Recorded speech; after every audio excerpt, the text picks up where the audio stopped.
J Mains 2025 4 April evening shift work energy and power का question sir. इस question के अंदर अगर पूरे लैंग्वेज को देखोगे तो एक बहुत बड़ा सा लैंग्वेज दिया है, लेकिन स्टेप बाय स्टेप इस लैंग्वेज को समझोगे पढ़ोगे तो बहुत आसान हो जाएगा।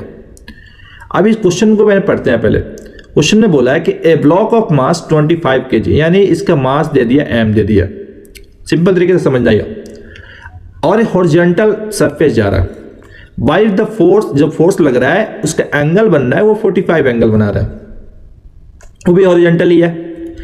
देन अगला स्टेप में लिखा है कि the friction of the coefficients between the block, यानी ब्लॉक एंड सरफेस के बीच में जो फ्रिक्शन है यानी म्यू जो है 0.25 है।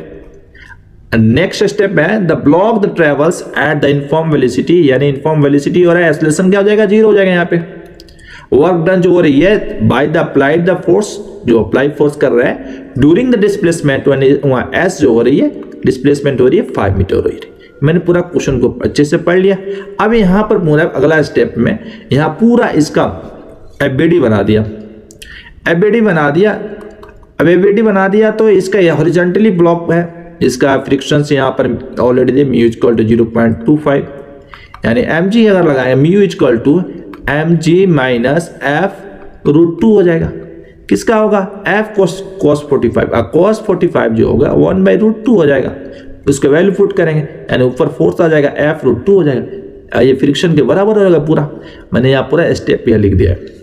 अब यहाँ म्यू का वैल्यू डाला 0.25, मास ऑलरेडी क्वेश्चन में दिया है, बॉडी का यहाँ पर ब्लॉक का मास है 25 kg, वो लिख दिया। ग्रेविटेशन है वहाँ 9.8 लिख दिया, और यहाँ से डायरेक्ट यहाँ पर कैलकुलेट में सिंप्लीफाई करके यहाँ पे 2 स्टेप में इसका फोर्स निकाल दिया।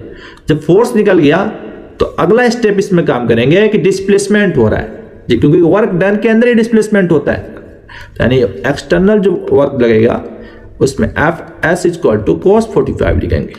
जब एफ एस cos 45 लिखेंगे तो फोर्स ऑलरेडी हमने फाइंड आउट कर लिया, तो यहाँ 49√2 पुट करेंगे और डिस्प्लेसमेंट 5 डालेंगे, cos 45 के value 1/√2, root two cancel out हो जाएगा, 49 में 5 से मल्टीप्लाई करेंगे 245 जूल हो जाएगा। कितना सिंपल तरीके से वर्क डन निकल गया। अब इसका आंसर कौन सा हो जाएगा, ऑप्शन नंबर डी हो जाएगा। इसी टाइप के सिंपल तरीके से सारा क्वेश्चन था, बस उसका एक ब्लॉक डायग्राम बनाना था जिसका एफवीडी बनाकर वहां से फाइंड आउट फोर्स करना था। और फोर्स जैसे फाइंड आउट हो जाएगा तो एफ एस इक्वल टू वहां पर डाल देंगे एफ एस में, और एंगल कितना था cos 45 पुट करके निकाल देंगे। इसी टाइप का क्वेश्चन पूछता। हंसते रहो, मुस्कुराते रहो, क्वेश्चन बनाते रहो।